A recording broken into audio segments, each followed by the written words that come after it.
তিনিচুকীয়া জিলাৰ নতুন গাঁওবাসীৰ সপোন হৈয়ে ৰ'ল। ডিব্ৰু-চৈখোৱা প্ৰকল্প আজি পৰি আছে পৰিত্যক্ত হিচাপে, আৰু আজিলৈ নাই অহা ইয়াত কোনো পৰ্যটক। লগতে এই যি ডিব্ৰু-চৈখোৱা প্ৰকল্পৰ কিন্তু আজিলৈ নহল কোনো উদ্বোধন। চৰকাৰী ধন কেনেদৰে অপচয় হয় সেয়াৰ কিন্তু জ্বলন্ত উদাহৰণ হৈছে এইখন প্ৰকল্প। মই বৰ্তমান উপস্থিত আছো ডিব্ৰু-চৈখোৱাৰ কাষতে লাগি থকা নতুন গাঁৱত। এটা নিৰ্মাণ কৰা প্ৰকল্প যি চৰকাৰে নিৰ্মাণ কৰিছিলে আৰু আধাৰশিলা কৰিছিলে। বিশেষকৈ 18 চনৰ 2 জানুৱাৰীত চৰকাৰে আধাৰশিলা কৰিছে। সেই সময়ত মুখ্যমন্ত্ৰী আছিলে সৰ্বানন্দ সোণোৱাল আৰু পৰ্যটন মন্ত্ৰী আছিলে হিমন্ত বিশ্ব শৰ্মা।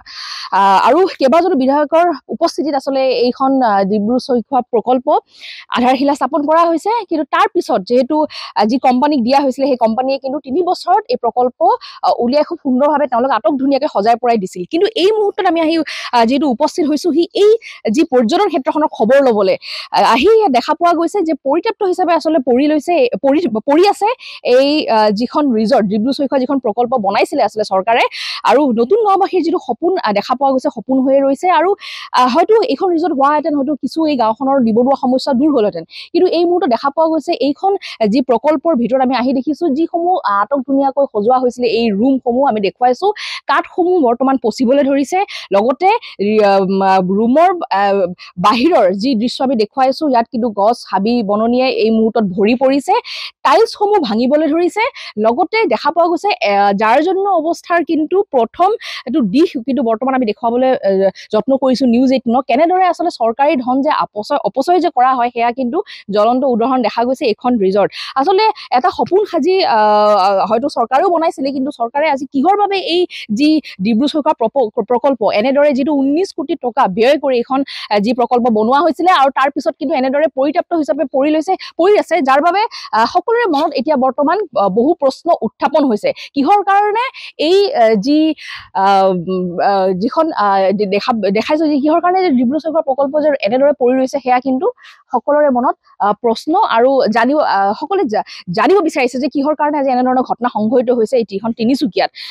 যিহেতু মোৰ লগত গাঁওবাসী আছে, মই তেওঁলোকৰ পৰা কিছু কথা জানিব বিচাৰিম। আপোনাৰ ওচৰলৈ আহিছো, কাৰণটো কি? ইমান সুন্দৰভাৱে 19 কোটি টকা ব্যয় কৰি চৰকাৰে বনাইছিলে, কিন্তু আজিলৈ মুকলি নহল এখন ৰিজৰ্ট।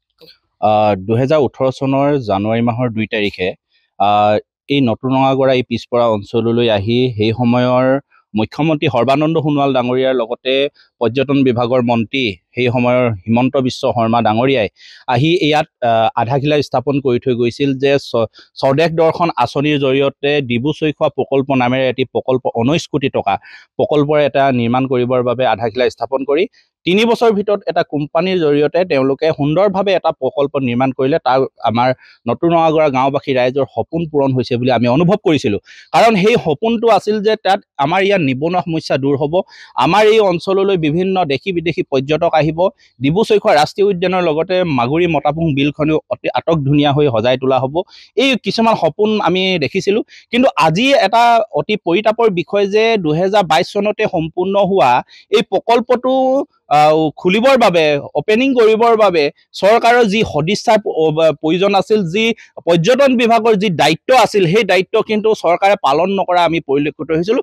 19 কোটি টকাৰ এটা বৃহৎ প্ৰকল্প, ৰাইজৰ ধন 19 কোটি টকা ইয়াত খৰচ কৰি যি প্ৰকল্পটো নিৰ্মাণ কৰিছিল, এই প্ৰকল্পটো নিৰ্মাণ কৰি তেওঁলোকে এনেধৰণে পৰিত্যক্ত অৱস্থাত তেওঁলোকে পেলাই থৈ গৈছে।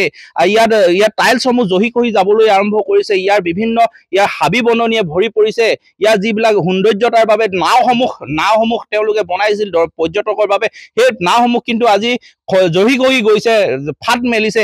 গতিকে আমি এটা কথা আপোনালোকৰ জৰিয়তে আমি অসম চৰকাৰৰ মুখ্যমন্ত্ৰী হিমন্ত বিশ্ব শৰ্মা ডাঙৰীয়াক আমি বৰ্তমানৰ মন্ত্ৰীক আমি জনাব বিচাৰিছো যে আপোনাক সিদিনা আমি নতুন নগাঁৱৰ আঞ্চলিক মিলন সংঘৰ তৰফৰ পৰা এখন স্মাৰক পত্ৰ আমি প্ৰদান কৰিছিলোঁ।